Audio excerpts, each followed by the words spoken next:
कि एक घर है जिसमें जॉइंट फैमिली रहती है, बाप है, उसके बेटे हैं, बेटियां हैं, बहू वगैरह हैं।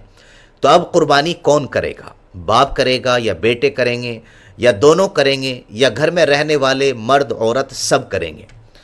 तो देखिए मेरे अजीज दोस्तों, घर के अंदर जो भी साहिब निसाब होगा, यानी जिसकी भी मिल्कियत में, जिसके भी कब्ज़े में 52.5 तोला चांदी की मालियत के बकदर माल होगा, जो आज की डेट में हमारे इलाके में तकरीबन 50 से 55 हज़ार रुपये बैठते होंगे, तो जिसके पास भी इतनी मालियत मौजूद है उसी को कुर्बानी करनी होगी।